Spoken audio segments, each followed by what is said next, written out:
Hello.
Can you hear me?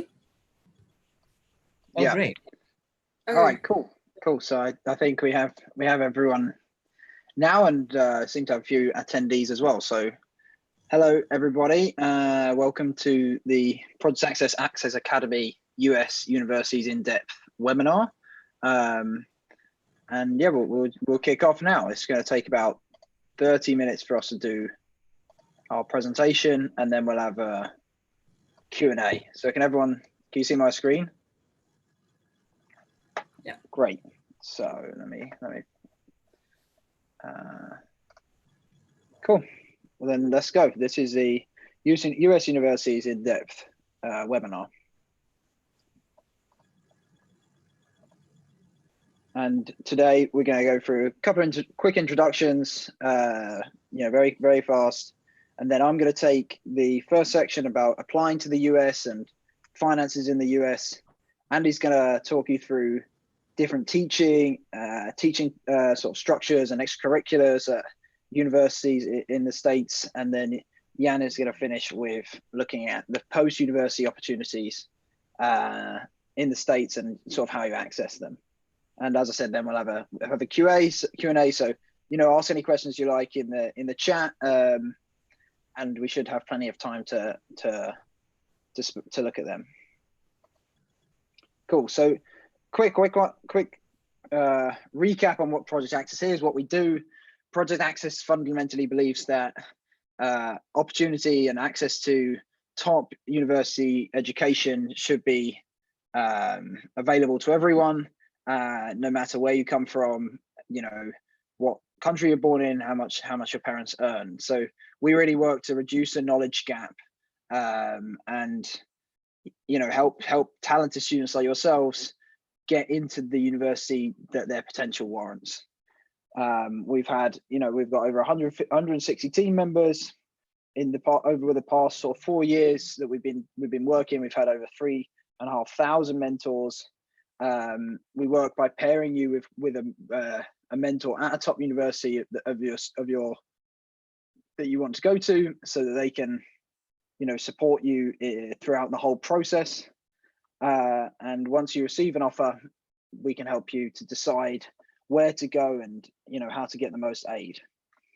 So jumping right in, my name is Harrison. I go to Yale University. I'm a rising junior, which means I'm going into my 3rd out of 4 years at Yale, where I'm trying to study history and computer science, amongst other things.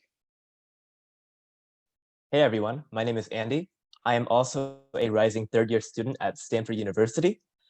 I study international relations with a minor in comparative literature, but actually when I came into college, I was considering a psychology major, maybe philosophy. So if you're interested in that, be sure to ask me about that as well. Hi everyone, so my name is Yan and I just graduated from Columbia University, majoring in economics and political science. And I'm actually part of a dual BA program between Columbia and a school in France called Sciences Po. So if you're interested in that, you can feel free to reach out to me as well. Awesome. So we'll jump right into pre-university, and we split in this by the application and then the finances side of university in the States.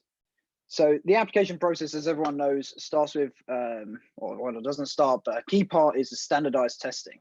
And these can be split into, there's basically three different tests that you can do. First is the ACT. The ACT is out of 36, it says there. And the key difference here with the SAT, which, I think everyone knows both, but the key difference is that the ACT also includes science and scientific reasoning. There's four sections: scientific reasoning, English, reading, and maths, as well as an optional essay, which many US universities, especially the top ones, like to see. And each section scored out of 36, and your final score is an average of the 4. It's offered 7 times a year, around $50 for the standard assessment, an extra $17 for $67 if you want to take over the essay. And it's a bit of a long day. You spend about three hours or so in testing, and get your results back, I think, within a week. It depends on where you are.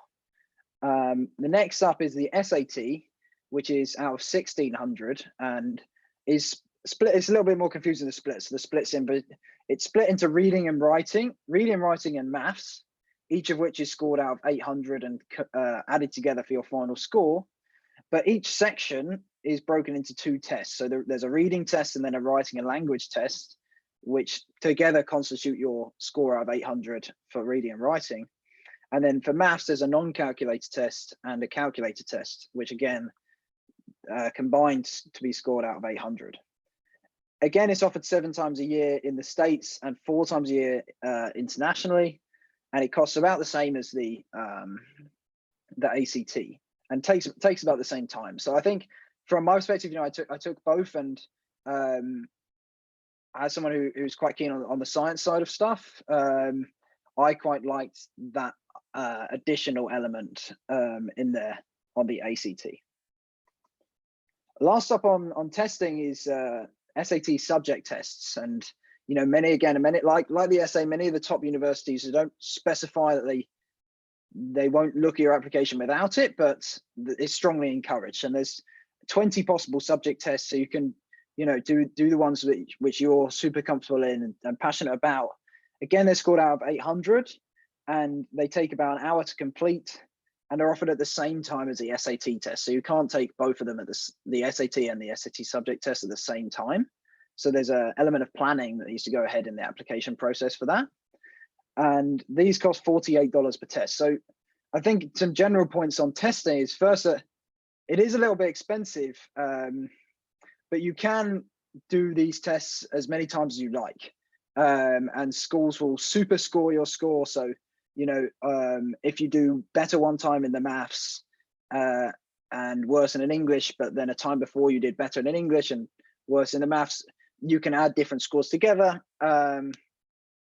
So, I think, frankly, taking them multiple times can be useful, but, taking the time to prepare and, learn from mistakes in the other one is essential, because, just the cost. And with Project Access, with your mentor and stuff, we can help you a lot in terms of tricks and techniques for really reaching your potential on these tests, because they're super important in the application process. Yeah. Next up is especially if many people do the Common App, is the essay process. And this is, from my perspective as someone from the UK, this was certainly a difficult and time-consuming part of the application. And the Common App essay is essentially a pretty personal, introspective essay in answer to one of 7 prompts.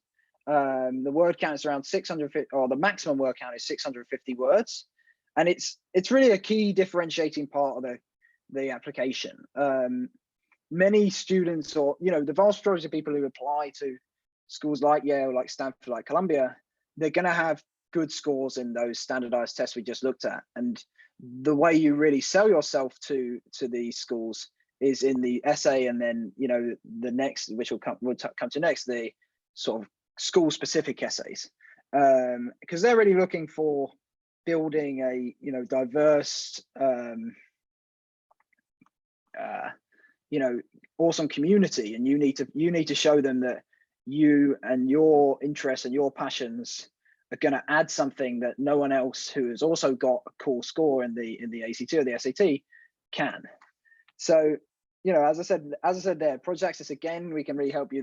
All of our mentors have obviously gone through this process and written great essays themselves, and they can look at your essay and help to craft your narrative, as it were, and your story, so that you sell yourself to the university. And the same goes for the college specific essays. So each college, as it says here, is a set of short questions designed to help them get to know you better and see if you'd be a good fit for their community and what they're trying to build. And these questions can really range, and I think spending time on these is certainly again like quite a time consuming and really important part of the application for each school. And by and large, there's some generic questions that you'll often see. Why is Yale the place for you? What stands out? What makes Yale different to Stanford? Why you want to come to Yale over this?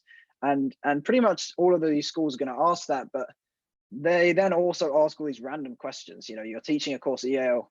What is it called? Write a note to your future roommate for Stanford, or describe your ideal college community at Columbia. And these are things that human beings read in your application, and is fundamentally going to look at those and see whether your answers to those questions differentiate you to the 100 other people from your region who have also applied and also have good scores. So once again, like having a mentor and from Project Access who can help you to write those in such a way that they'll really stand out is super valuable. Yeah. Last up in the application process are the interviews to these schools. And again, as someone who applied as well in the UK and applied to, I'm sure many of you also look to apply, for instance, to Oxford or to Cambridge and stuff, and other places who do interviews. This was a different part of the application process for me, because the interviews for these schools are certainly different to anything you do at Oxbridge. And really they're, again, looking at the university, seeing if you'd be a good fit for them. And they essentially, the university tries to interview almost all of the applicants they can. They have an enormous network of alumni, from all around the world, who will literally meet you in, at least for me, they met me in like a coffee shop or restaurant or whatever. And it's more of a conversation about, who you are, why you want to go to these schools, and what you're looking to get out of college and what your interests are. And it's pretty informal, and it's sort of them perhaps even validating, that you are this amazing person you've shown to yourself to be in the application. So once you've applied, in terms of timelines on these things, excuse me, in terms of timelines, the formal sort of end of the application dates for all universities in America is the end of December. But for, you can apply essentially, I think, correct me if I'm wrong, guys, but I think it's in October, you can apply early, which means, you apply to one school and they'll tell you whether you got in or not in mid-December. So that's a pretty valuable part of the process, because, you can have that sort of security by December if you do get in, and you can show them that they're your first choice school. Once you apply, you'll hear back potentially, I think you'll hear back, as I said, in December for the early application process, and you'll hear back in March for the normal application process. And, hopefully you get offers to multiple schools that you'd love to go to. And at that point you need to decide. So the school puts on, and they really, really roll out the red carpet for their sort of, the people they've given their offers to, and they host, pretty big open days and even weekends where you stay with someone on campus and you attend, lectures, and clubs will host sort of like lectures as well, and meetings and stuff, and really see if at that point they've said to you, we think you'd be a great fit for Yale, and you have to say, I think Yale will be a great fit for me over and above Stanford or Columbia, which you've also got into. So, once you've chosen where you want to go, this is another slide about pillars of success. So solid fundamentals around grades and references, and your interview and preparing in advance for those things are obviously essential. Looking at, and then I think these last 2 points really talk to passions. Everyone, touching again on the community side of these schools, everyone who gets into these schools brings their own unique passion and talent, and I think cultivating that and cultivating a story behind that is a key part of the preparation. And this really is something that is best sort of like that you start as early as possible, and you can never really start too early. But I think on that third point, like, focus on a few things you really love, and it doesn't have to be, like starting, the next Facebook or something. It's really a case of showing them that you're going to bring this passionate, that passion to their school, and that's going to be valuable to them. And then last but not least, finances. I think this is an important point to clarify, especially for people looking to apply to the US, because it's not a misconception, but the US is frankly expensive, especially for these top schools, private schools. But it doesn't have to be. And these schools have invested a lot of time and a lot of money in being able to provide need-blind application processes, which mean they will look at your application without worrying how much they'll have to give you in financial aid. And after you get in, you tell them how much as it were, your family earns, and they will assess how much they believe you can afford to pay. And that can go back and forth somewhat, but almost everyone at these schools is on some form of financial aid, just because it's so expensive, and many people are on large amounts of financial aid, and we can really help you to make the most of that opportunity. And often going to school in the US can be cheaper than going to school for instance in the UK or whatever. Just in terms of like, once you get to school, most universities are catered, and you have to live on campus for the first couple of years. That's at least my experience at Yale. Food's actually pretty good, at least where I am, and a lot of universities encourage you to have a part-time job. This is something I found in the UK, where you're encouraged not to have a job. Many universities would like you to experience stuff and help out and whatnot in the library or whatever. So I think I need to hand over, just because I've been talking for 20 minutes, but that's a very brief overview of what is a pretty extensive and difficult process, and something that we believe we can help you a lot through. So I'll hand over to that's just a little bit left on the finances, and I'll hand over to Andy. Great, thank you. So let's get right into it.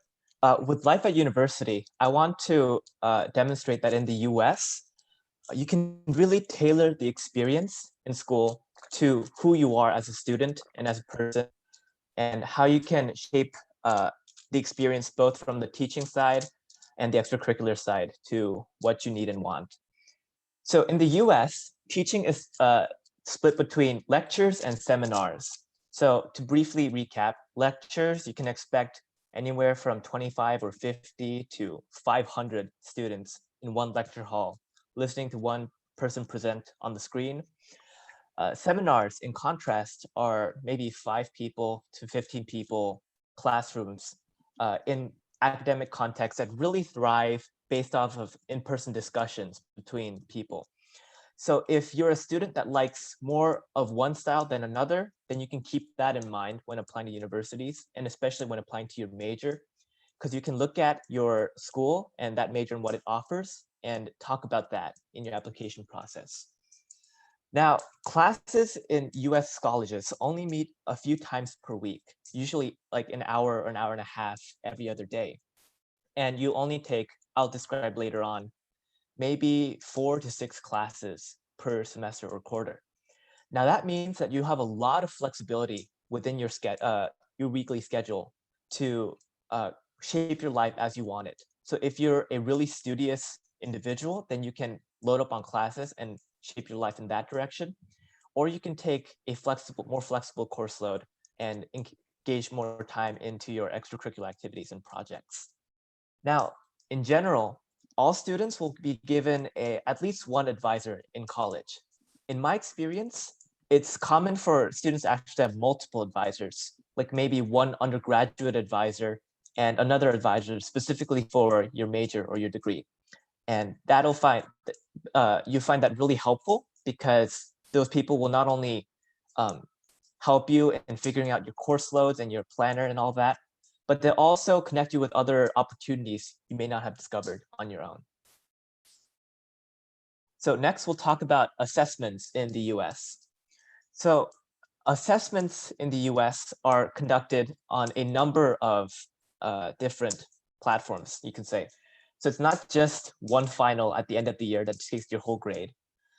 There are actually multiple exam periods for one. There'll either be 2 or 3 per year, depending on whether you go to semester school or a quarter school. And I'll get into a little bit of that later. Other than those exams, you'll also have presentations, essays, and perhaps lab reports, depending, again, based on what academic discipline you're studying. Now, before your final, there's usually a week called Dead Week, or maybe sometimes known as Hell Week. So this is the week after your classes have stopped, but the week before your finals begin. So during that 1 week, you'll have time to study your materials, prepare everything that you need so that you're ready to succeed in the finals week afterwards. Now, there are also midterm seasons at every university. And again, this is usually at the halfway point between the middle of in the semester. Sometimes there'll be up to like 2 midterm seasons. So you'll have a midterm for the first third, a midterm for the second third, and a final to wrap up your year. A little bit about the grading system in the US. We usually grade the GPA on a 4-point scale. So every assignment that you submit, every test that you take, all those things will be calculated based on percentages that are awarded to you. And you can see the breakdown. If you get up about 97%, that's an A+ or a 4.0 or a 4.3. Anywhere between 93 and 96 would be a 4.0, and 90 to 92 would be a 3.67. Now, why is A+, 4.3, or 4.0? Usually colleges don't make a distinction between A's and A+. They think if you got over like a 93, then it doesn't matter how well you did up in the upper bar from that. You get a 4.0.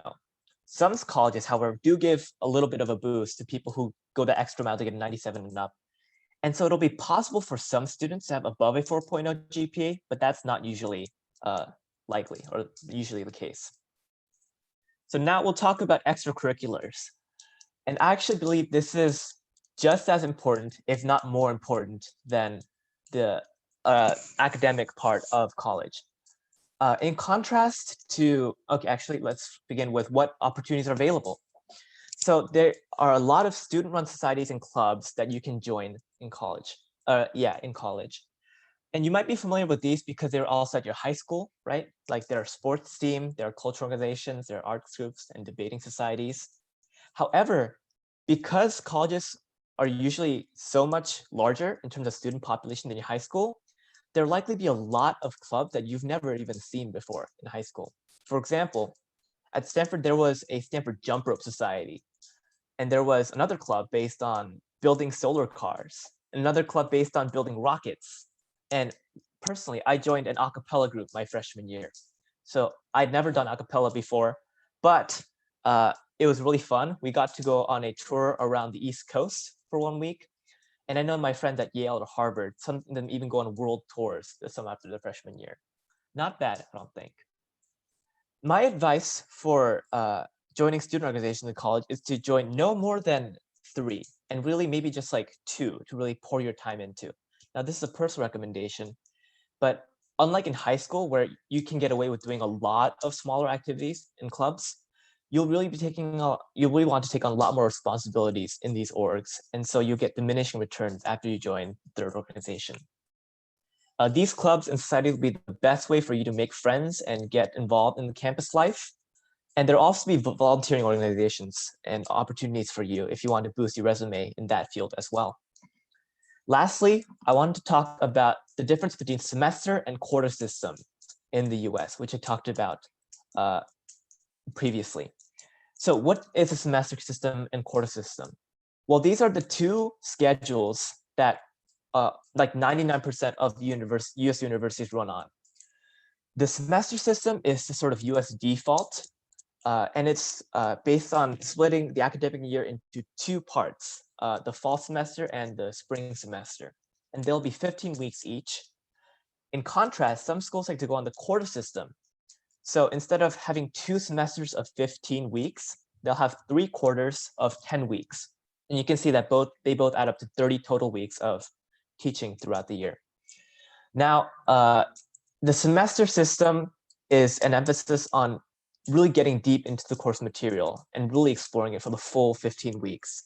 So you'll take more classes during that longer duration, and I'll be at 6 classes. The cons of a semester system is that it's sort of slow burn. So if you're not really interested in the material, well, unfortunately, you have to stick with it for a very long time. There'll also be less rooms for you to explore in the earlier years of your college career because you won't get to switch your classes as often. In contrast, the quarter system, they take fewer courses per quarter and it's a lot more fast-paced. It's not uncommon to have midterms week 3 for STEM subjects like chemistry, and that can get pretty crazy pretty quick. I personally prefer the core system as a Stanford student because you get to take a lot more variety of courses in your first 2 years.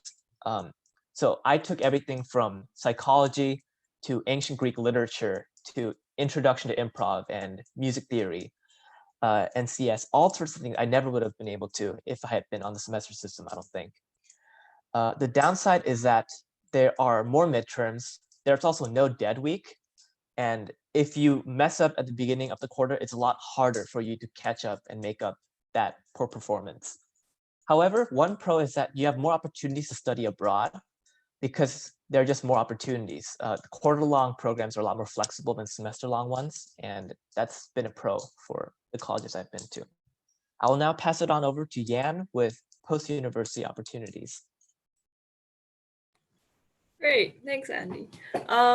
So I'm not sure how many of you guys would, be actually really interested in knowing what happens after university, given that you're still just thinking about applying to college. So at least for me at that time, I definitely would not be thinking about all this. But at least I think it's important to have an idea of what to expect or what you can know right now about the implications or the effects of studying at a US university and how that could shape your future career or your future decisions in terms of your academic journey. So at a glance, there are so many different career pathways for a US graduate. Many go into finance, law, consulting, as well as public services and nonprofits. I guess one thing to note first off is that compared to the UK, most students or more students go straight into their first job after their undergraduate studies compared to in the UK or in Europe, where quite a fair bit of people would choose to do a 1-year master's right after their bachelor's. I would say that that is far less common here in the US. People usually would choose to go get a job first and then consider grad school later on. So the way, since there are 4 years compared to 3 years, we have more opportunities to explore our career interests or our industries before you actually graduate. And this is done by doing summer internships, volunteer projects, and also by interacting with employers who often come onto your campuses to reach out to potential employees or potential students who may be interested in their field. And lastly, the US is renowned for its higher education system. So even if you don't plan on staying within the US or seeking a future within the country, the degree will definitely give you a global edge wherever you go in the future as well. And the next slide will be just also an overview in terms of the jobs that you might get. So there are a lot of different ways, because you can see from the logos, people go all sorts of crazy, cool places. But I would say that the most common characteristic, regardless your major, your interest or your career plans, is that people usually go to a place with lots of challenges and also a place that is very international and dynamic. And this is a result of the top tier institutions that you've attended and the sort of the things that you look for when you're looking for a job as well. And of course, attending any school could get you anywhere. So it's not a guarantee to an incredible job or, to becoming a millionaire, but, it does give you a lot of opportunities that will be, difficult to find somewhere else. So the next slide we'll be talking about sort of what to expect throughout your 4 years at college. And I will stress here that, every person will have a different experience in terms of their career exploration. Some people come in knowing what they want and they're going to plan out their entire 4 years in terms of, what jobs or what internships they'll get. Some people don't have it figured out and they will only, realize what they want maybe in their 3rd or 4th year. But in general, there are some opportunities that are open to everyone and things that, in general, everyone does at different points in time. So I would say that generally during the first 2 years, most people don't even haven't even confirmed their majors yet. They're still exploring. They don't know their interests. So during the school year, you get to join various campus career societies that might be focused around, say, law or finance or consulting. And usually these are great resources for attending workshops or career-related events, explorations that will help you get a better idea of what these industries look like. During the school year, there are also employer events and programs. A lot of times companies will come to your school to introduce themselves to you, to make themselves known to you that, oh, hey, this industry exists. And that is also a great way of just exploring. There are career fairs that you can go to just know what's out there when you graduate. And if you're more academically inclined, a lot of people also do research assistantships or part-time internships. These are, it happens in universities, you're right there. So it's really a very accessible and great way of sort of expanding your experience and getting more credibility in terms of your skills and your academic capabilities. And meanwhile, during the summer, people would usually get internships and programs to gain experience. They can be overseas, they can be back home, they can be in the US, they can be, a lot of places. And there are also, like during the school year, research assistantships and fellowships that you can apply to just to expand what you know and what you really like. Or it can just be any other interesting projects that interest you. I know friends who have, gone just volunteer and have a great experience or work in a startup or their own projects. And these are all just great things that will help build up your profile and just explain to your future career employer what sort of interests you have. Meanwhile, as you transition into the latter part of your undergraduate life, in your 3rd year and especially in your 4th year, usually people start seriously thinking about the type of jobs that they like. And one key thing is that most people will try to get a top internship. And what that means is just that it's usually a better known company with a more structured program that is aimed at making you their future employee. And it's usually very tailored to penultimate year students. And of course, that's not the only way of, going at things, but that is just a very typical journey that university students and the US go through. And also one good thing about these top internships is that they often provide return offers. So in that case, you won't even have to worry about getting a job in your fourth year. Otherwise, if you just found a cool internship in your third year without thinking about your future job, you can still apply for full-time roles during your fourth year, and or alternatively, you prepare for graduate school applications. And these are just so the final year is when you really start to prepare and apply for the jobs that you really want. One caveat though is that some industries, I will note here, are super competitive and really they start everything super early. Industries such as investment banking or maybe a lot of tech companies. Um, these industries will start really early in terms of recruiting. So if you are really determined to get into these industries, people might want to start, way earlier in their first or even second year. To really prepare for those jobs and by applying to programs or related experiences that will build up their profile. So just sort of in closing, I will stress that, regardless your major or regardless the school you go to, studying in the US itself will really give you a global edge in terms of your future career. For further studies, attending one of, our universities in the US would provide an excellent profile because you're right there where they're doing research in the US at these top tier institutions, and you get really good access to their own graduate programs, and or also across universities they often do collaborations or exchanges. And if you're planning on applying to companies in the US, being here in the US makes it so much easier to apply to jobs.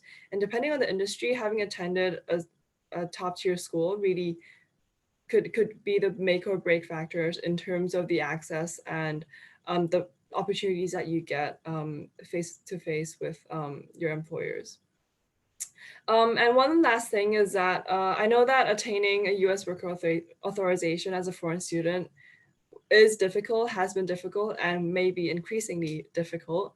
But nonetheless, having a US undergraduate degree is, even if you plan to go elsewhere after you graduate, will be a definite attestation to what you can do and your abilities. And it proves that you've gone through these 4 years of high quality education and will for sure provide, really valuable skills for you wherever you go and to whichever employer that you end up with at the end of your 4 years.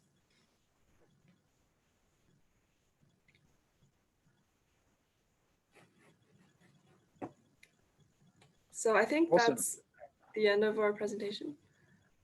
Yeah, that's the end of our presentation. Obviously, as I said, like the US is it's a big place, and the universities are very diverse and complex, and like from application to post university. So this is just a snapshot, and we can take any questions. Now we've been answering a few in the Q&A, but feel free to ask any more or raise your hand. I think you can do like a hand raise thing, and we can like let you ask. You can be allowed to talk. I think the Zoom thing is so that you can just ask us directly. Yeah. So we see time for one questions. What are the benefits of EDEA? Andy, do you want to take this? Yeah. So early decision and early action are ways to show that you are fully committed or to a school, or that the school is your number one choice. So especially when you get to very top tier competitive universities like Stanford and Yale, they will want to increase their yield. And what that means is making sure that as many students as they accept will be sure to attend their school, because they don't want to give a spot to a student only to have them go to like Harvard or something. So by applying to school early action, you're showing that yes, this is my number one choice. And especially if it's early decision, you're saying, if I get accepted, I will 100% commit and sign a contract to go to your school. And as such, you'll find a lot of, it's technically a slightly higher acceptance rate for the early action and early decision pool. However, do note that applicant pool will be a bit more competitive because the top students will be applying early action, early decision. Awesome. Okay, so next question, how did you pay for the tuition and stuff? Did you get any scholarships? If yes, which ones? So I guess we can answer this like in turn. I think it's important to stress that for most of the top universities, they don't tend to offer, for instance, like sports scholarships and stuff. And the view they take is very much that, you know, almost everyone who's applying is very talented, or like, you know, would get a scholarship at, you know, schools that offer scholarships. So they sort of look to offer financial aid rather than scholarships to make sure, you know, everyone who they think should be attending can attend. So you know, I personally get like some financial aid from Yale, you know, and I went through the process as I explained around submitting a bunch of documentation around like my family's finances, and that's how that works. And I think that's how that works for, you know, most of the other top schools. Yeah, if do you guys want to add anything else on that one? No, I think that pretty much covers it. Okay, cool. I think there was another question around can we help people who feel like overwhelmed and stuff? And yes, certainly, you know, that's exactly what we're here for. And like, especially for international students, the US sort of process can be very overwhelming, and like, you know, your school doesn't like often help people apply to the US, and you know what to do, and obviously it's overwhelming, and that's really what we're here for. So yes, definitely apply. The other question, I think if I get accepted in early decision and I don't get enough financial aid, what can I do? Interesting. Andy, do you have any comments on this? So that has happened to a few of my friends. Usually you want to, if that's a concern for you, you should write the university up front and tell them that if the financial aid package is weak, then you may not be able to attend to the school. And that is one of, if not the only clause that universities let you get off the hook for ED, if that makes sense. That's the only reason that they will be okay with you saying like, okay, actually, even though I signed the contract, I don't think I'll be able to commit to the school anymore. The tricky thing is that financial aid packages are usually only awarded after regular decision results are already out. So that is something that you should, after you receive your acceptance, you should be upfront with the person who admitted you and your university's department, and try to make that clear with them as much as you can. But if you're applying through Project Access and you are a disadvantaged student, that will usually not be the case. There's a 99.9% chance that won't be an issue. Cool. What are the major materials to present? I'm not sure I understand this question. I perhaps would allow Miss Denning to talk, and we'll see what he means. So let's try that.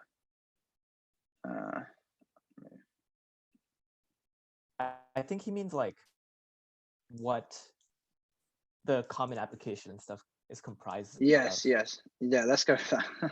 Yes. So if we're answering that question, I do hope that's the right question.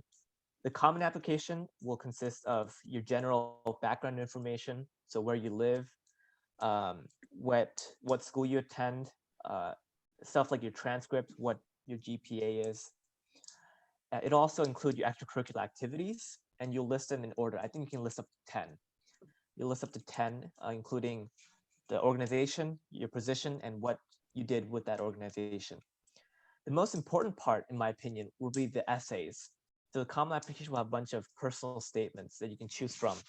and it'll be a 650-word essay that makes up the core of, in my opinion, your application. That essay will be the lens with which they review the rest of your sort of profile. Now they're going to really use that essay to get a feel for your voice and your sort of intellectual, like your ability to communicate, and really what you are kind of like as a person, if to just get a general picture of what that might entail. There will be other materials like financial aid applications, which Harrison talked about. I do hope this answers your question. If not, you can feel free to submit another question and we'll do our best to give it a shot again. Yeah, okay. Do they offer the same amount of financial aid to foreign students as they do for US citizens? So I think the short answer to this is probably no for a lot of universities in the US. But the slightly longer add-on to that is that some of the US colleges do offer sort of like don't discriminate away from international students. So I know that for Dartmouth, for instance, discriminates away from international students, whereas I'm almost certain that Yale does not. So you know, that is certainly something that can factor into your decision. And like, you know, if you're trying to decide between Dartmouth and Yale, like it's certainly helpful to be aware of that.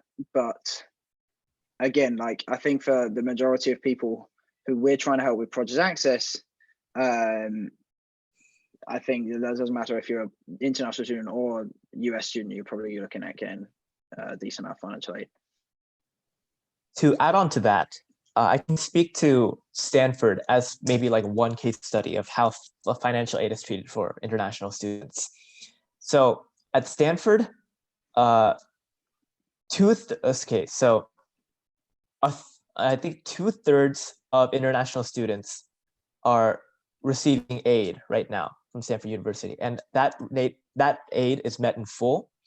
But Stanford is unique amongst the Ivy League tier colleges in that they are not need blind for international students.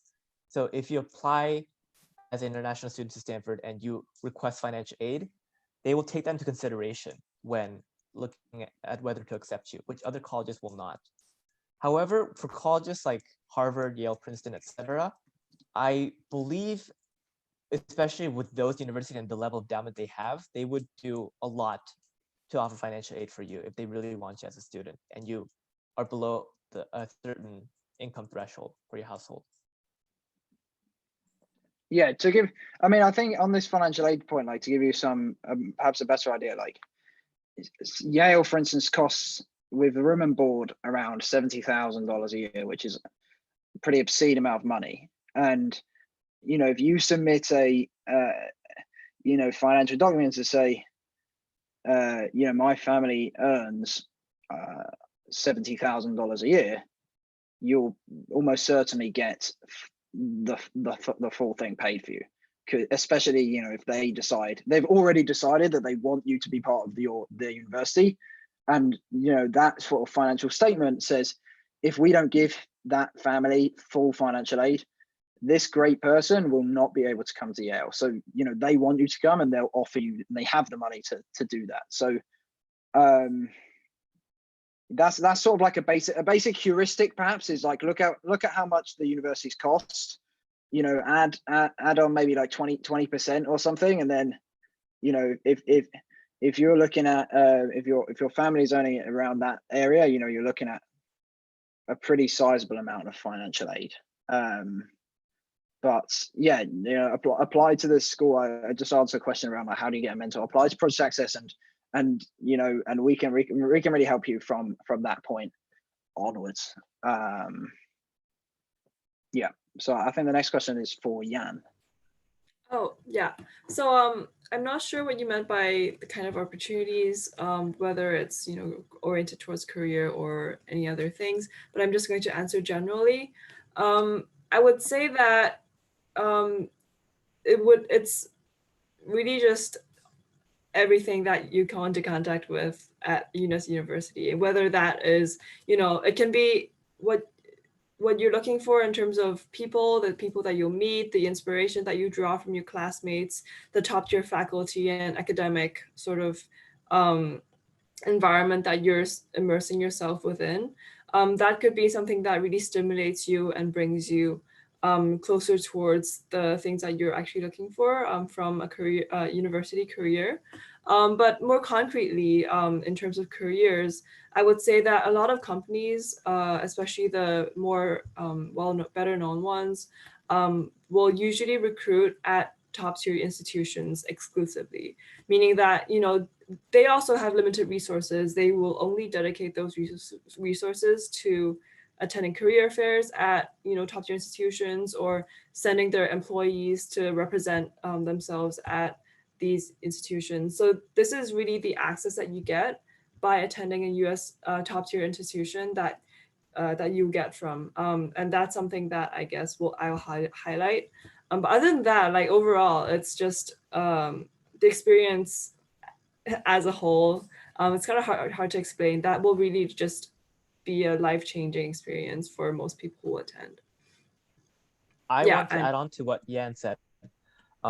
So to be honest, the education and the information learning itself is not particularly unique at top US universities compared to other institutions in the US, in the UK, and around the world.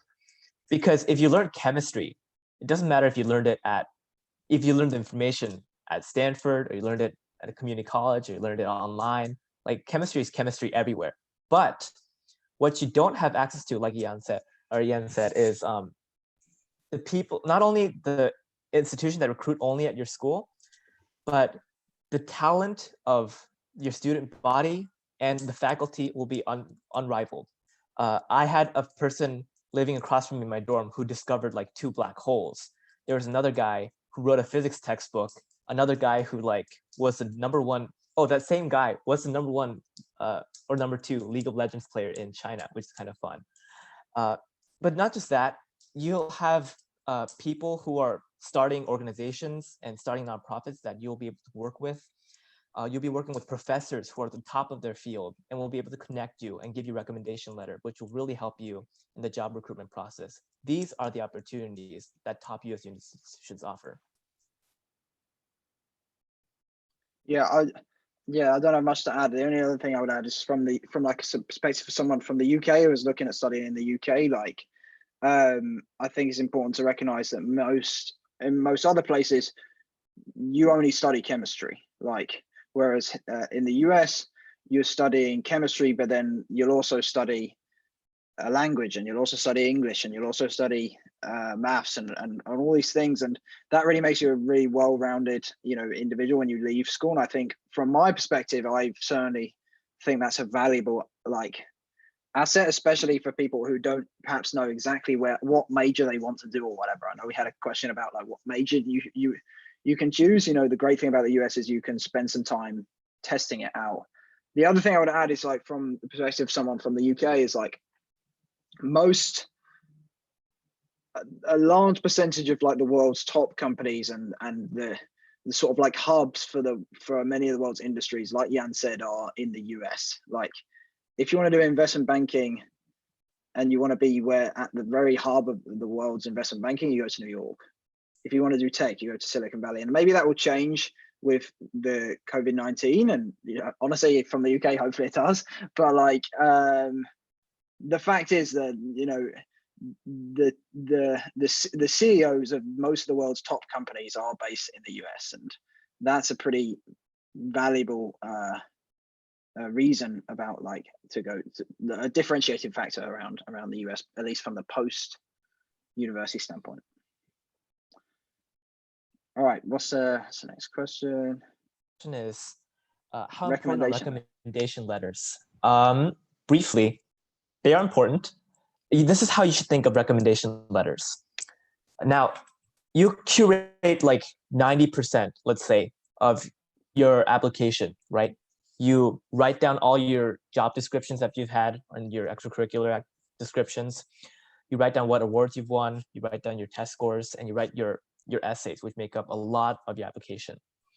But what is missing is what other people really think of you, right? What is the experience of you as a human being to another person? Now, that's what really the interviews are for, is so that they can have an unbiased like stranger come up and talk to you and write about what it was like to talk to you and get to know you that way. The recommendation letters, you can think of them as the testimony of two individuals, two teachers who had you work under them, and they can really talk about your personality as they experienced it. So I would try to find two teachers that you not only exceeded in their class, but you've developed like a good relationship with. And it'd be ideal if those two teachers had slightly different relationships with you, so they can showcase different parts of your personality. So for me, I did one of my teachers as my journalism teacher, who I eventually worked with the school newspaper. And he was able to write about my creative side that way. And I also wrote about my AP science teacher, who was able to talk my personality in like a more academic context. And those are the kind of things you can think about. Are you at a disadvantage if most of the people at your school apply to the UK? I would say not You really. can probably speak to this. Yes. Like, because this is what I did. Like, no one from my school had applied to the US, and I would say like you're not at a disadvantage in terms of like the recruitment, the process at all. Like no one, the way it works in the application sort of like offices of these schools is they have someone who focuses on like regions. So they'll have someone who focuses on applicants from Europe or from the UK even specifically, because a lot of universities in the States get a lot of applicants from the UK. And, you know, those people really know the UK system sort of like inside and out. So it doesn't, it's not a, yeah, you're not disadvantaged. My experience though is that, and this is really why we set up Project Access, is that, you know, teachers in the UK, you know, we don't have counselors or whatever, and it can be difficult for them to write recommendation letters. So, you know, that's where Project Access can step in and help them, you know, with the sort of recommendation letter process and good tips and tricks for that. And, you know, then you won't be disadvantaged, you know, from another school in the UK who has teachers who know how to do that. If that answers that question. So, okay. What should applicants concentrate on more, mainly like the core material to stand out? So I think like, and I'm just going to jump in and say like something quickly on that is just, I would think my perspective really is to focus on something you're really passionate about, no matter what it is, because then that passion will shine through naturally in your application, and it won't appear like, you know, something you've just done because it seems like the thing to do to get into these schools. That really is not going to work, because lots of people do that, frankly. And, you know, having a couple of passions that you're really good at, and you really love, and that you can bring to that university, is going to be key. It depends on where you are in the process. I mean, like if you're right now in that, if you're looking to apply in the next sort of few months, then, you know, there's a limited amount you can do over the summer. I would certainly still focus on doing those things you love, but, you know, also focusing on writing essays and nailing down those tests. So it really does depend where you are, but you want to show that you're going to bring something different to the community.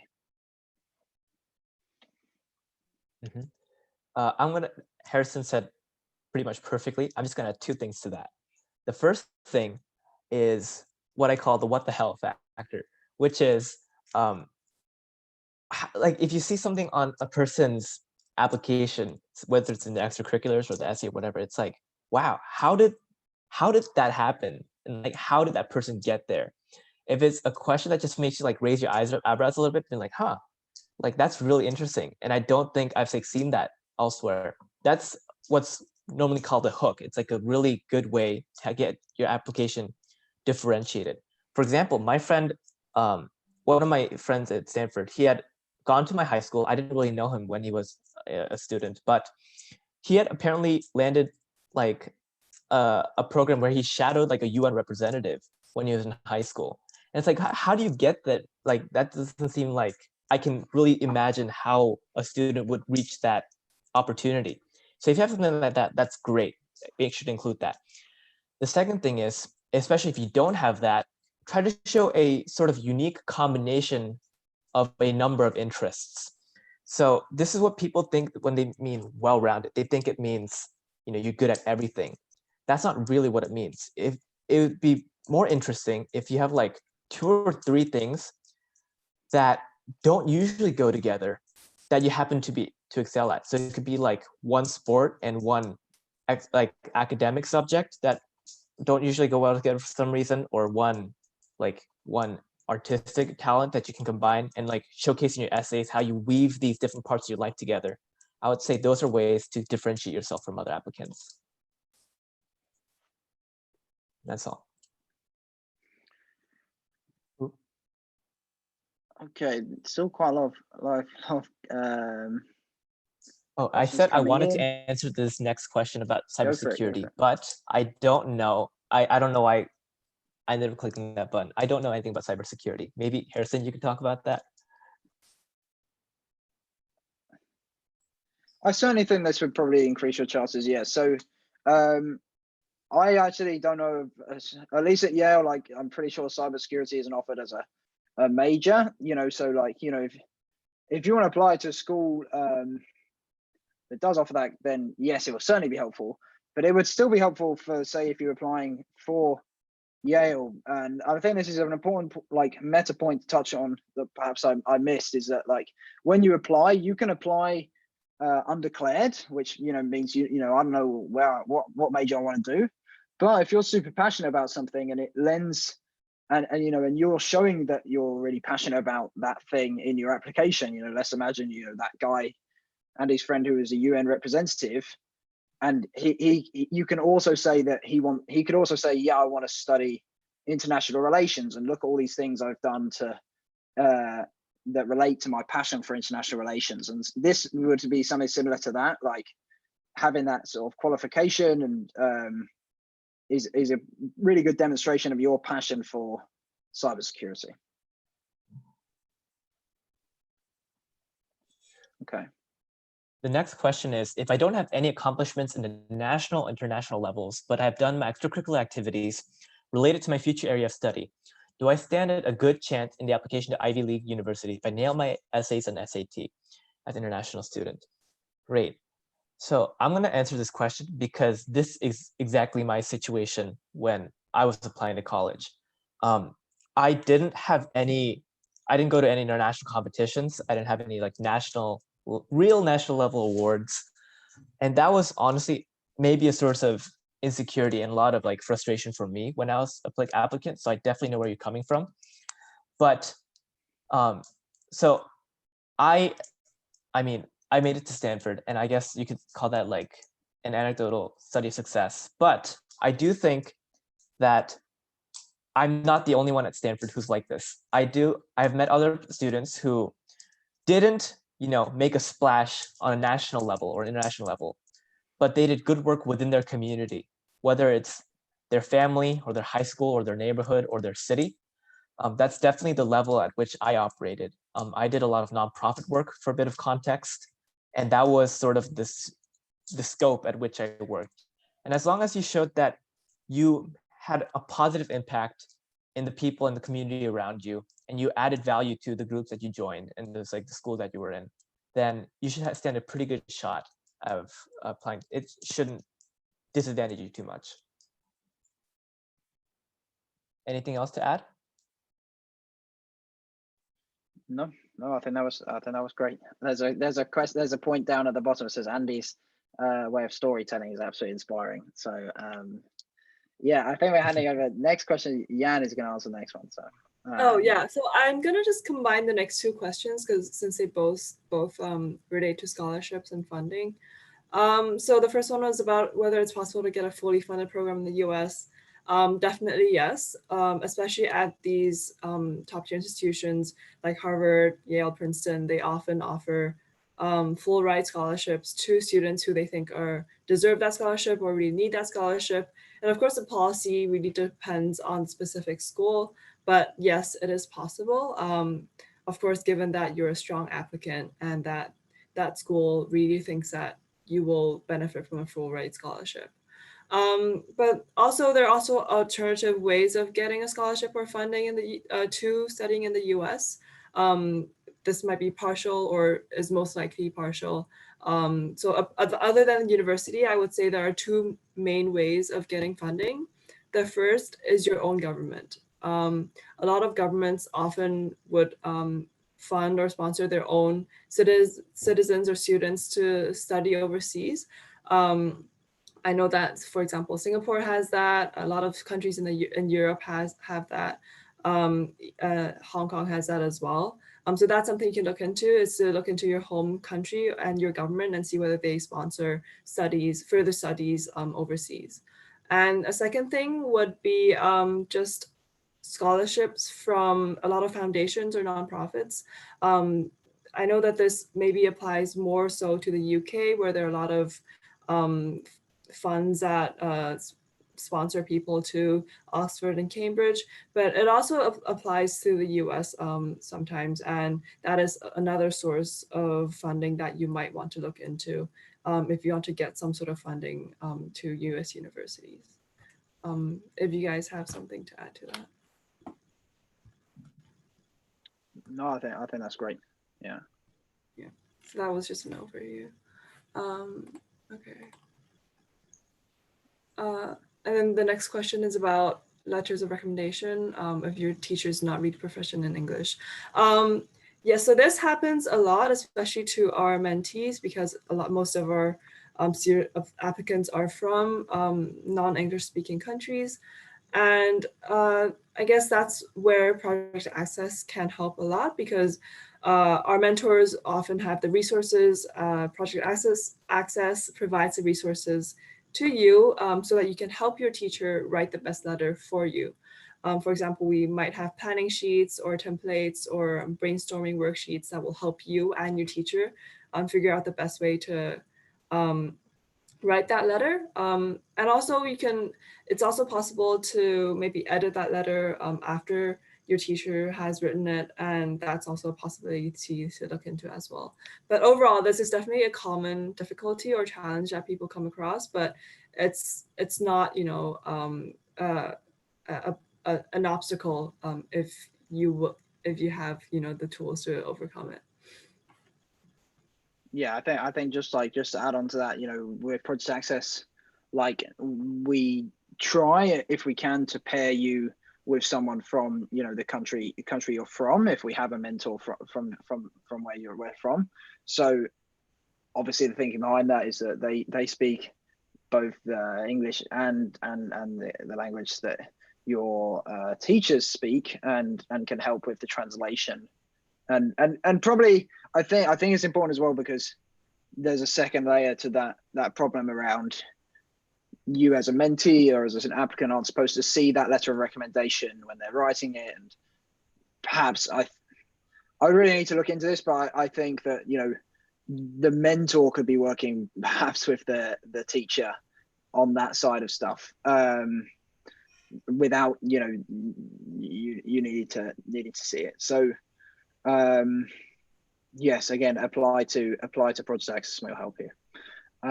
If I win a national competition after the admissions deadline, can I add this information to my application letter? I'm honestly not sure. Does anyone else go for it? You can. So this happened to me again. Or not national level competition, but it's just like a minor award that I won, like in my school, that I wanted to like put on. I don't think it made a difference. Anyway, you can send an email to the admissions department and say, could you add like this note in your letter, in my application? And usually they'll be happy to do so. Of course, it's impossible to tell what stage of your application it would have been on at that point, but I don't think it would ever hurt to send that if it's something you think would help.